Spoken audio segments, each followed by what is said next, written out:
Welcome back to Sunday Vibes, one and all from the Rookery Pub on Clapham Common. We're shooting this the day after England have beaten Denmark 2-1 in extra time. How are we feeling, gents? Zach, how's the head? Very good. Yeah, not too bad actually. Not too bad.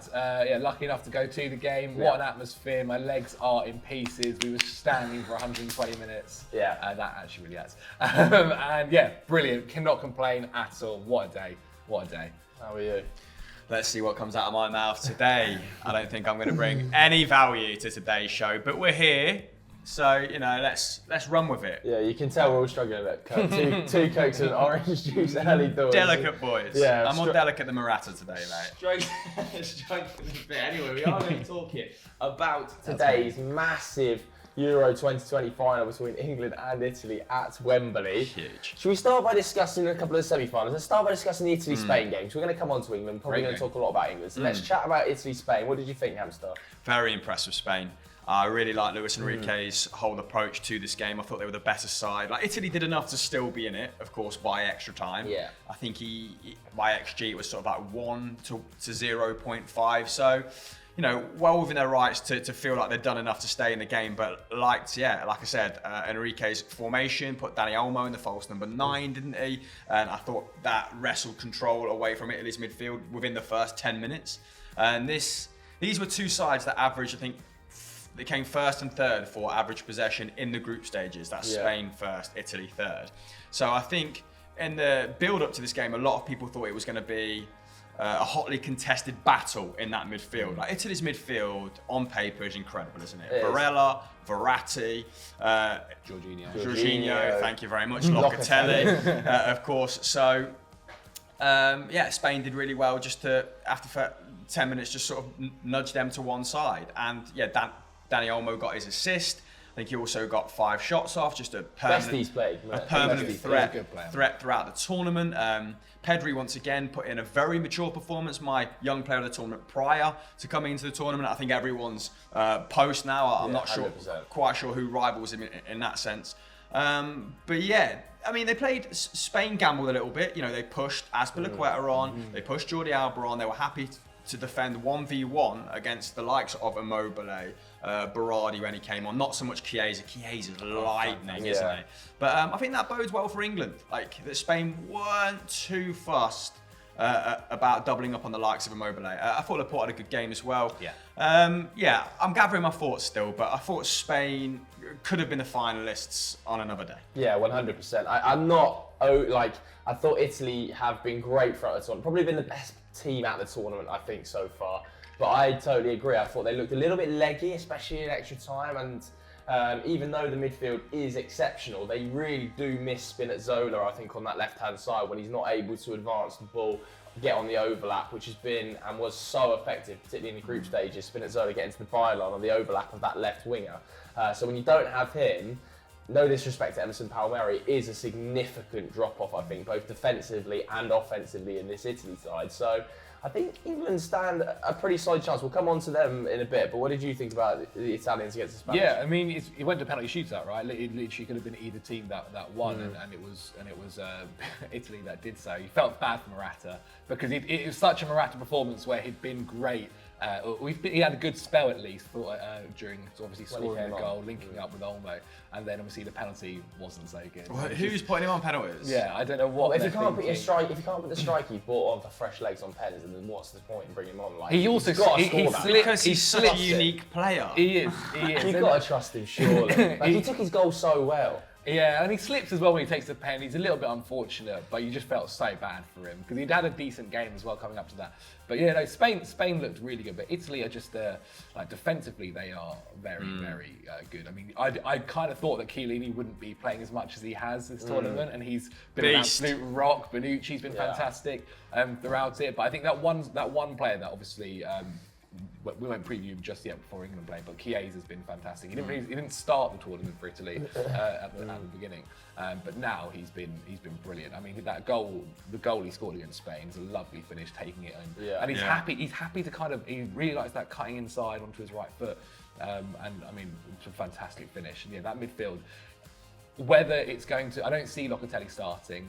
It'll way. probably be a Verratti, Jorginho, Barella. midfield again. I have to say as well, I do think that Donnarumma has been the outstanding goalkeeper from the tournament. I think we've all known Donnarumma as a hugely talented player at AC Milan, but maybe it's just where I haven't watched as much of him at playing for AC Milan as I should have. But when you watch him, you are like this presence. This is the future of goalkeeping, isn't it? He feels massive in the goal. When it went to penalty shootouts, there was no doubt in my mind that Italy were going to win that, and Donnarumma was going to save at least one of those penalties.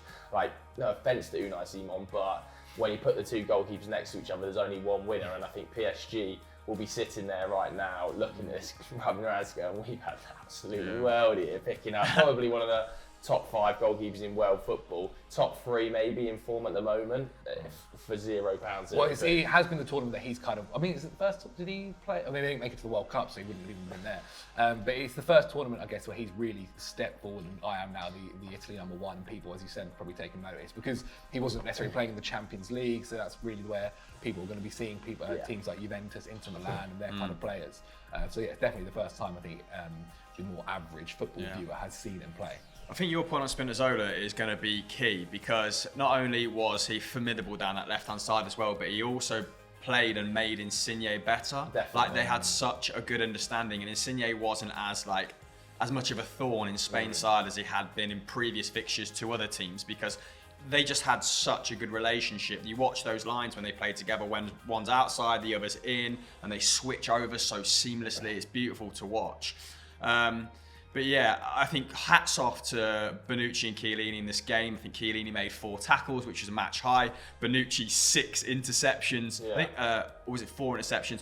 I think Jorginho and Bonucci put up over 10 interceptions combined. So their defensive nous in this game just shut Spain's passing lanes down an awful lot, and made them a really hard sort of unit to break down. Because it's the first time Italy had set up to play counter-attacking football. And you could see that the midfield and defence was super close, and when Donnarumma got the ball, there was a clear plan to progress it up the pitch, to use Chiesa's pace.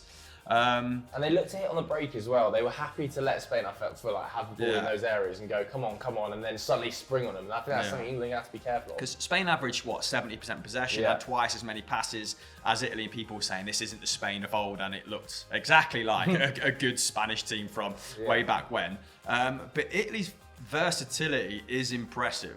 They've gone from being a controlling team to, all right, we know our opponents, we're going to have to suffer throughout this game. I think Bonucci said it was the hardest game of his career. And then they were like, bam, we'll hit them on the counter. And Chiesa is going to be one to watch for us. Kyle Walker versus Chiesa is going to be a battle. Wow. Jesus. I mean, I've not been too impressed with Immobile. Why did you say this? Just before we go and play a final, it's Italy, and you say shit like that. Well, we're talking about Italy, and I think a lot of the Italians have done themselves a really, really good favour in this tournament. But Immobile, who has been fantastic for Lazio, we have to admit, his record season on season, how many goals he's scoring, stands out for itself. So in the league, he's brilliant, but I think internationally he's not really taken it to that level where I've been impressed by.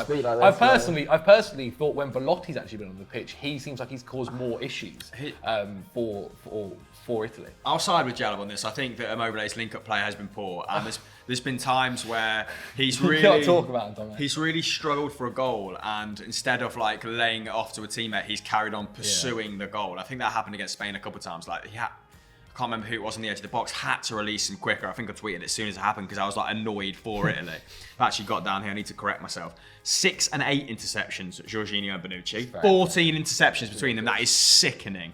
But yeah, I think... Who would you rather have faced in the final? It's a great question. Spain. I would have personally preferred, because I think Italy are happy, as Chris mentioned, they're happy to do either, where they know their opposition inside out, and whether they are dominating the ball or they are sitting back and counter-attacking, they're effective at both of them. Whereas Spain, you know what they're going to do, and I mean, as great as they did look, I think I would have backed England to beat Spain more. I also was really not impressed by Eric Garcia across the course of the tournament. I thought Pau Torres, when he came on, looked incredibly inconsistent. I don't think the 2 left footers at centre half worked when he played alongside Laporta.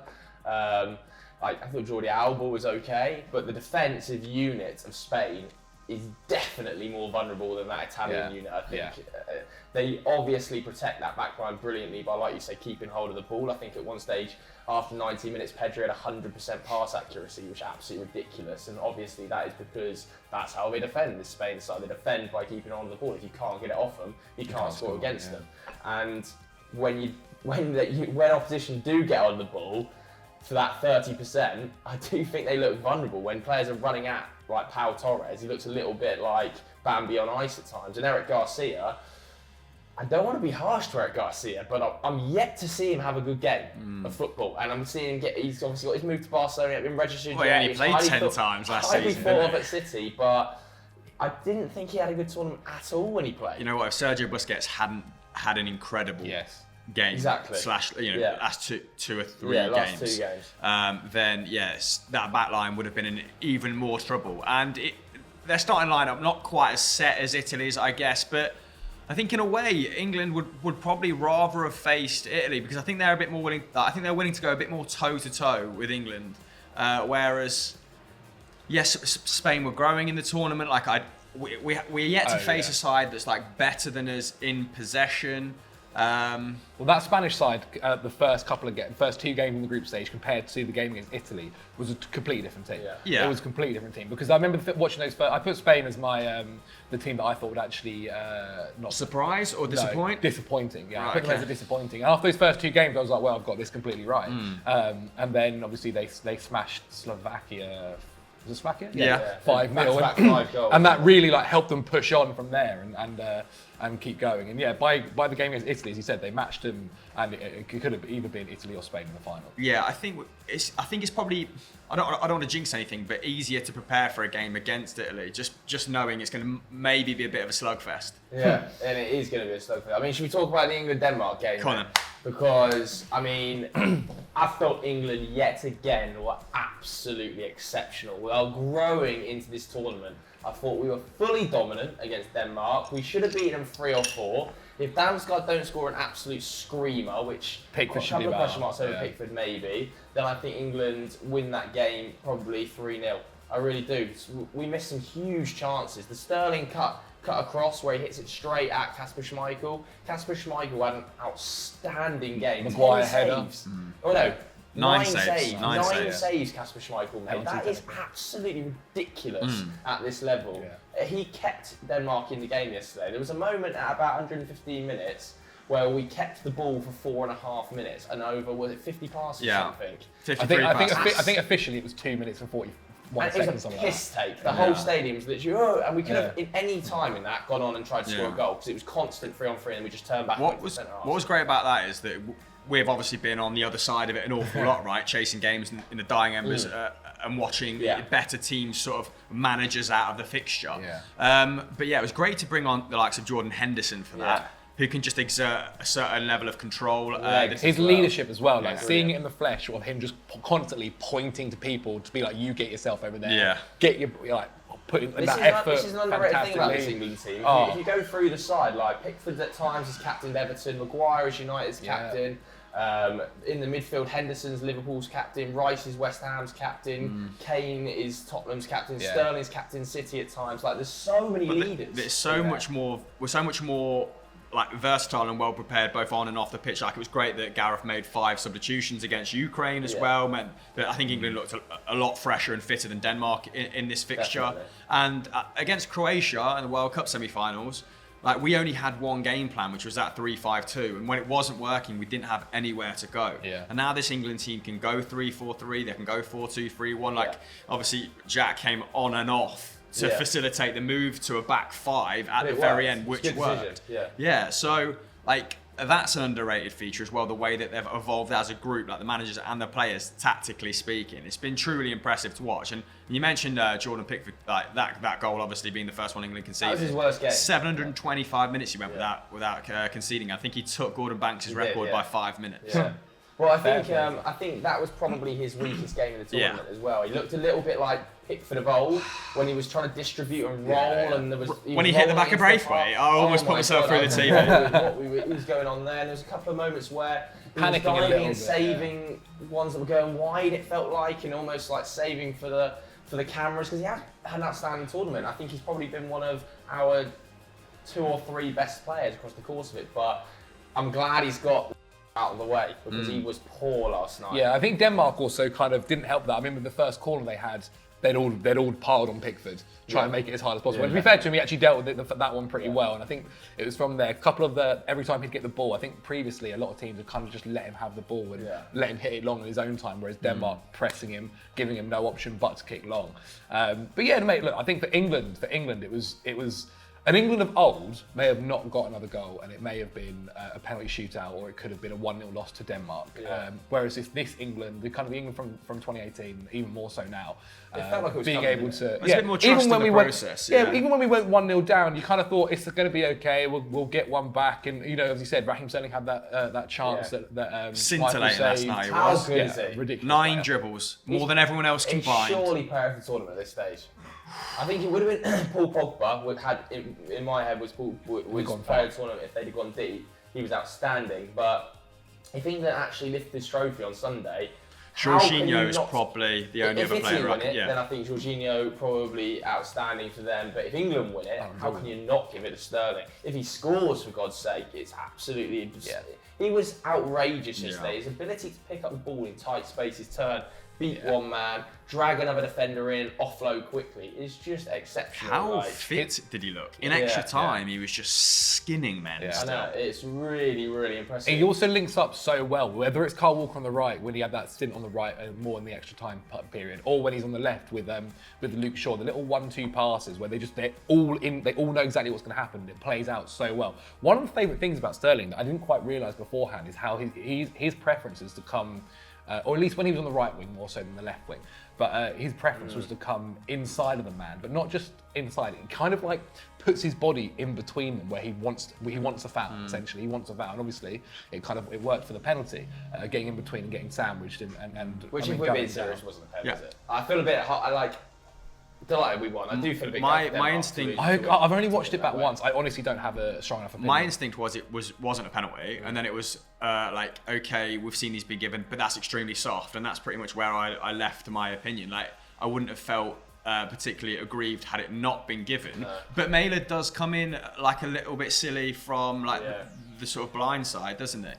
I do think that though, if you're Denmark, you're really disappointed. But equally, England had 20 shots, Denmark had 7. England were the better side. Also, 100%. What happened with the Kane? Yeah, I mean, the Kane one, because I remember Kane went down, and from mine and Joe's point of view, I've not seen it back. It looked like a pen. I don't know whether Kane dived or when he went through the middle. Because he got the ref gave a free kick for diving, but he didn't book Kane. All right, this is my recollection of it. As I stuffed my face full of chicken, I was going, that's more of a pen than the last one, and that's where I left that as well, to be perfectly frank. But your notes on Sterling, it's interesting because when you look at his numbers, like his evolution at Manchester City, because he has played on the right and he has played on the left, and it is interesting that he's much more of a goal scorer on the left because he likes to cut in, and on the right his assist numbers have always fared much better.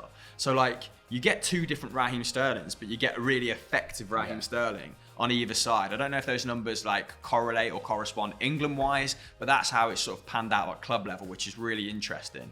And I want to shout out Kyle Walker's recovery pace as well, by the way, because Damsgaard set off a couple times, and I was like, oh my God, he's quick. He can't he gives a race though. Don't you think? I sometimes think it's like an ego thing for Kyle Walker.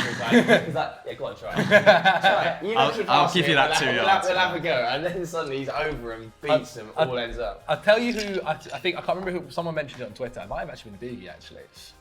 They said that if Harry Maguire had played the first 2 games, he could also be playing the tournament. Harry Maguire yesterday, I don't know. So good. In person more so than anything. Yeah, Him and Luke Shaw. Oh my days, they are incredible. Luke Shaw is playing at a ridiculous level at the moment. He's so confident on the ball. Luke Shaw right now is the best left back in the world. He is the best left back in the world. Nice, right now. like it. This week's hot take. I'm just trying to think across the course of seasons, over the last couple of years, you'd say probably Andy Robertson has had a better couple of seasons than him. Jordi Alba's been pretty good across like the last 18 6 months at least. at Barcelona. Alphonso Davies had a really fantastic Yeah, but year. he's been injured largely, hasn't he? Down season. Teo Hernandez obviously has been pretty exceptional for Milan, but Luke Shaw, right in this moment today, if you offer me any left back on the planet to play in a game on Sunday, I would take Luke Shaw. Big boy as well. Honestly, he's a big boy. It's not just the tournament thing. Like he was incredibly consistent for Manchester United. was. Like there's a lot to he's back my player up. of the season under There's a Bruno. lot to back up that argument. And when he receives the ball at pace, he's like a juggernaut, isn't he? Like he's just like. But he trusts. Maguire. He has so much confidence in himself. Where like no matter what the situation is, he backs himself to either beat the man, take the perfect touch, to put the perfect ball in. And his link up with Harry Maguire. Harry knows exactly where he's going to be all the time. 100%. All the time, and Harry's always looking for him to give him that ball on the left. Maguire's England's best distributor from deep. When consistently, Phillips and Rice can't progress the ball through the lines, they start again, give it to Maguire. Maguire's able to fire it into the feet of Kane. And like without Maguire, like we want to play 2 defensive midfielders. We want to play a pivot, but like if we play 4-3-3, for example, or wanted to mix it up, even like 3-4-3, he's so essential because. Yeah, he's like you said, one of the few guys that can bypass the opposition's midfield. Like he's pretty press resistant, isn't he? He's pretty calm under pressure.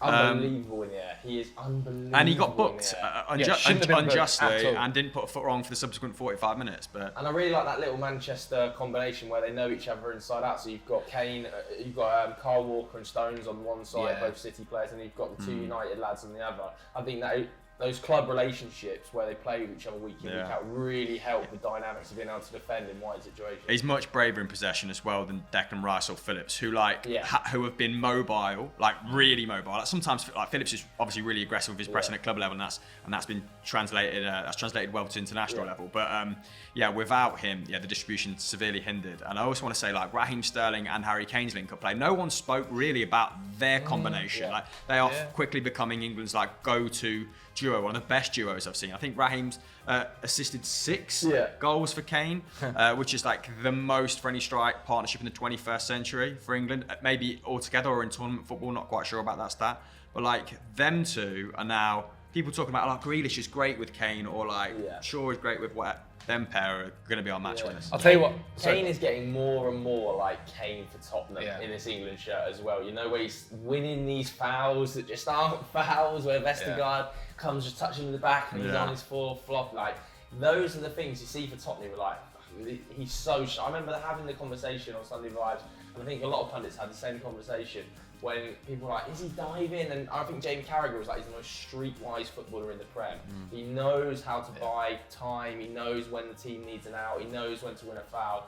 And last night was prime example. The amount of times he took the ball into the corner, dragged Vestergaard out of position, and then turned back and was waiting for contact, down he goes. And it was like, probably not foul, soft, but this is exactly what Kane does for Tottenham, and we haven't really seen it for England up to this stage. And I also find the whole thing about like the Sterling penalty a little bit bizarre. I mean, obviously a lot of the criticism is from people from other nations, right?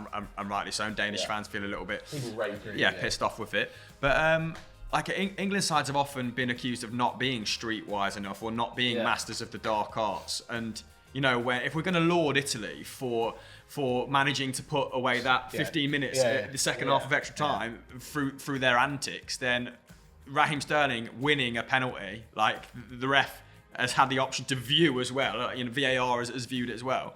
Like I'm not gonna. I think cheat is an extremely strong term for that situation. Yeah, Streetwise, I think it's the right thing. All right, let's talk about the final preview then. England versus Italy. I mean, England's record stinks against the Italians, isn't it, to be frank. But how do we see it going? What do you think, Hams? Yeah, 1 win in the last 8 is the record Joe's alluding to. And the last time we beat them, Phil Jagielka, I think, and was it Jermaine Defoe scored? Yes, cancelling out a Daniele De Rossi opener. So not a great recent record. How would you boys line up? Are you sticking with the same formation? 100%, because you know the Italians going for a 4, they're going to go for that 3 and then 3 up front. I would go I think I would pick the exact same team that we played against. See, I think I'd maybe change Sancho for Saka. Maybe. I think Emerson's there. To get absolutely got at. It's really interesting, isn't it, that Phil Foden started the tournament out on that right-hand side as like the kind of width on the right, and I didn't think pre-tournament that he'd get so little minutes. It's Yeah. almost like he wants Saka's ball progression more Saka than he has wants been Foden great, though. being able to pick it up the ball in tight spaces. Yeah. What he values more than anything, Gareth Southgate, is defensive solidity. And like Saka has that discipline that Foden and Grealish don't have by virtue of playing, you know, left back, left wing back, right wing. So I think that's why he opts for Saka, because he gives him a bit more solidity down that right hand side as well. And like Mason Mount, he's gonna stay at 10. You have to play Mason Mount against this Italian midfield because You've got to get him on Jorginho. You have to get him on Jorginho. yeah, we don't want to be outnumbered. We don't want to leave our double pivot, you know, against those three very talented midfielders. And Mount's going to drop back and he's going to do that defensive work. Like, he's got that hustle and bustle. So I like the same team for this game, actually. So do I. I think it is absolutely essential you don't let Jorginho come in and dictate play from deep. Yeah. You've got to have Mount sat on his arse for the whole game. If I was Southgate, I'd just be saying, your job is to never be Pressure about him, within 10 Well, that's yards what of that's the Jorginho. one thing. Or with, Phillips just like to be fair, the one thing with Jorginho, like he's been fantastic, especially the last 6 months or so.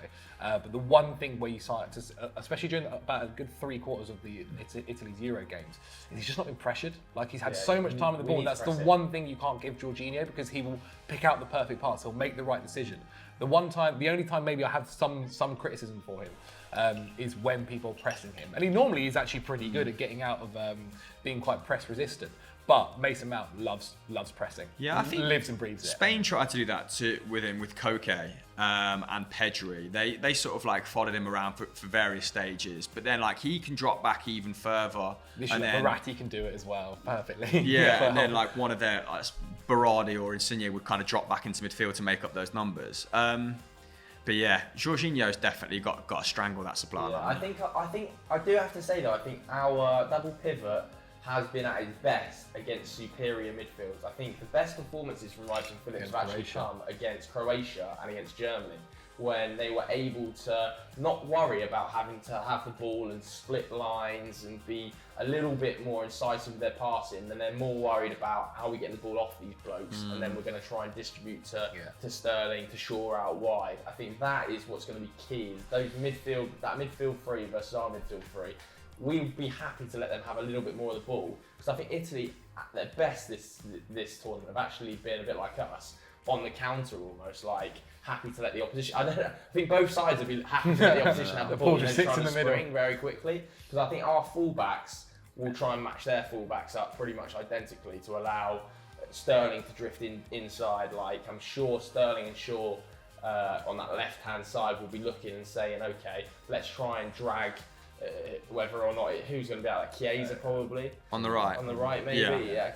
Let's try and drag Chiesa as far backwards as possible, and then we'll see how much defensive work he wants to do against Luke Shaw, who's going to push him back all day. Yeah. I'm sure that's what we. But I mean, the other side of them is Emerson and Insigne, and those two.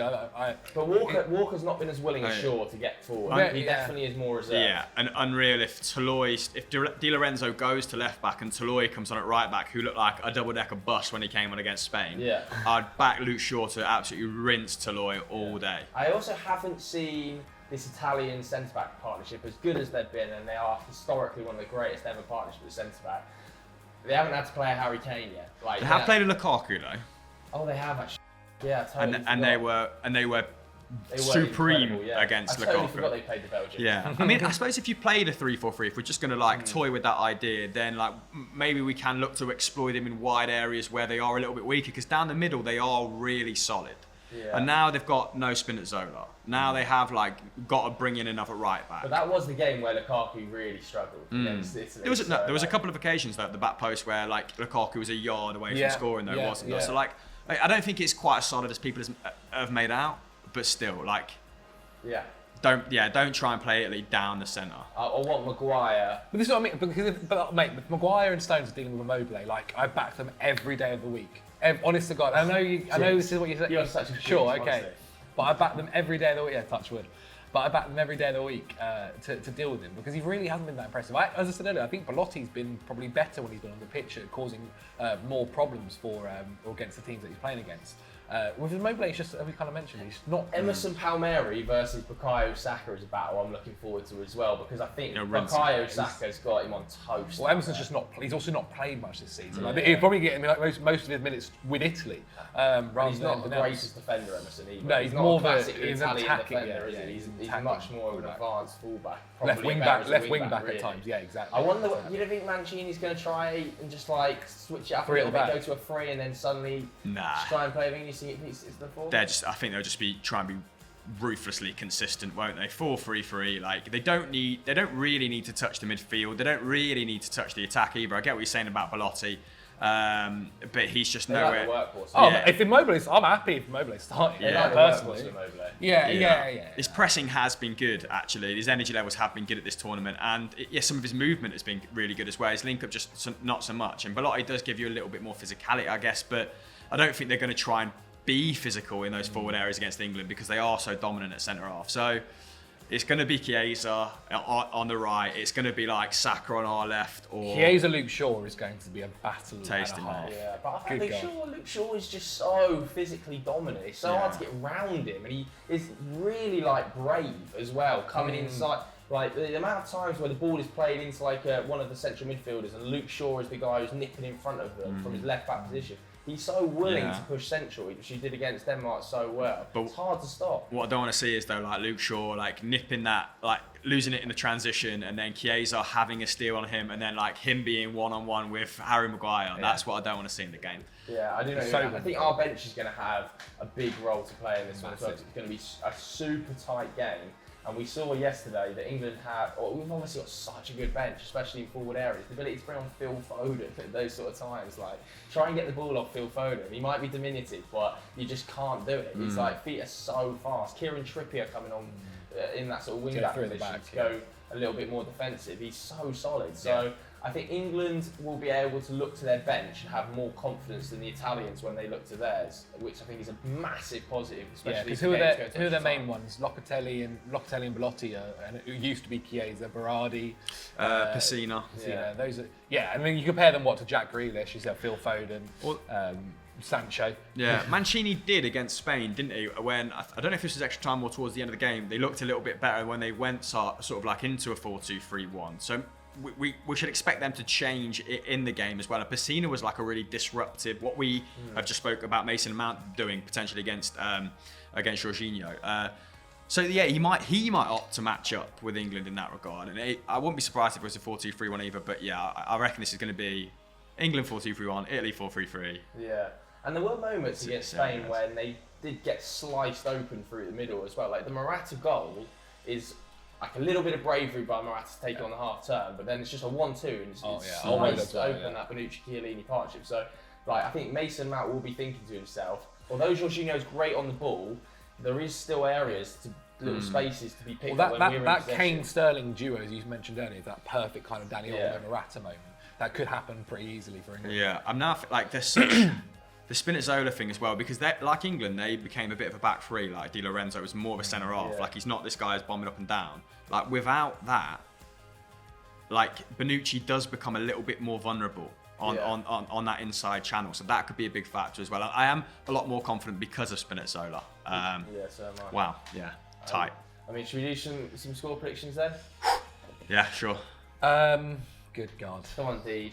You've been jinxing us all day. You may as well kick us off. 1-0 England. 1-0. Who scores the goal and what's the way it goes? Who scores the goal? Harry Maguire. Harry Maguire header. I would love Harry Maguire header. I can see it. All right, so you're going 1-0 England. Harry Maguire header. I quite fancy 2-1 England, and I fancy first goal scorer to be Mason Mount. I think Mason Mount is yet to have that impactful attacking moment. So yeah, I'm going to go 2-1 England, Mason Mount. Yeah, I reckon I would also go 2-1 England, or possibly 1-0. Yeah, no, I'll go 2-1, and I think Harry Kane is going to grab a double. So that on your we need to talk predictions, I'm going to land 3 out of the 6. Hasn't he now broken the record as well? Most goals in international tournaments. Yeah, he broke Gary Lineker's record. What a player. And also, do you know Damsgaard's free kick was the first direct free kick scored at this tournament in like 37 attempts?